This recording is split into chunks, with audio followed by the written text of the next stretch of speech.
అలానే అమరావతి ల్యాండ్స్ విషయానికి వచ్చేసరికి ఇన్సైడ్ ట్రేడింగ్ స్కామ్ ఎలిగేషన్స్ కూడా జరుగుతున్నాయి కదా, సో ఏంటి సార్ అది? సో అమరావతికి రిలేటెడ్ ఇన్సైడర్ స్కామ్ ఇది ఇన్సైడర్ ట్రేడింగ్ స్కామ్ వర్డ్ అనేది సో ఇంతకుముందు బాగా నడిచిందండి. సో అమరావతికి ఇలా చాలా బురద జల్లుడు జరిగినాయి అనమాట.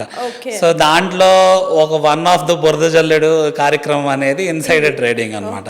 సో ఈ ఇన్సైడర్ ట్రేడింగ్ అనగానే సో ఇది అసలు ఇన్సైడర్ ట్రేడింగ్ వర్డ్ అనేది టెక్నికల్గా ఈ రియల్ ఎస్టేట్లో వాడరు, స్టాక్స్లో వాడతారు. ప్లస్ ఏంటంటే దానికి కోర్ట్స్ కూడా డెసిషన్స్ ఇచ్చినాయి అసలు ఇలాంటిది ఏమీ లేదు అక్కడ, అలాంటిది ఏం జరగలేదని.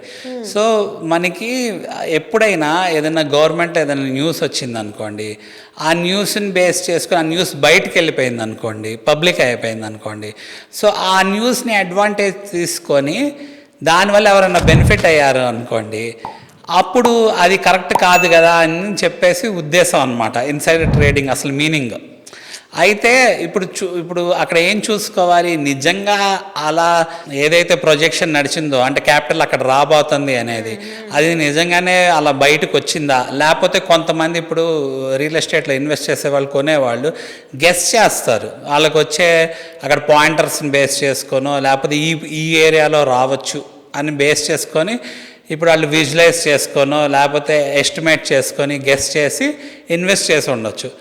మనకి రిజిస్ట్రేషన్స్ పరంగా చూడండి, ఇప్పుడు మనకి క్యాపిటల్ అనౌన్స్ చేయకముందు ఏ రేట్లో రిజిస్ట్రేషన్స్ జరిగినాయి, ఓకే, అసలు ఈ మధ్యకాలం అంటే క్యాపిటల్ అనౌన్స్ చేసిన దానికి అసలు అక్కడ గ్రోత్ రాకముందు ఎన్ని రిజిస్ట్రేషన్స్ జరిగినాయో తెలుస్తాయి కదా. ఒకవేళ అక్కడ అబ్నార్మల్గా నిజంగా జరుగుంటే అప్పుడు ఈజీగా అక్కడ ఏదో జరిగింది, సమ్ ఇన్సైడర్ ట్రేడింగ్ లాంటిది జరిగింది అని చెప్పి గెస్ చేయొచ్చు. బట్ అలాంటిది ఏమీ జరగలేదు అనేది క్లియర్ కట్గా స్టాటిస్టిక్స్ ఇస్తాం జరిగింది.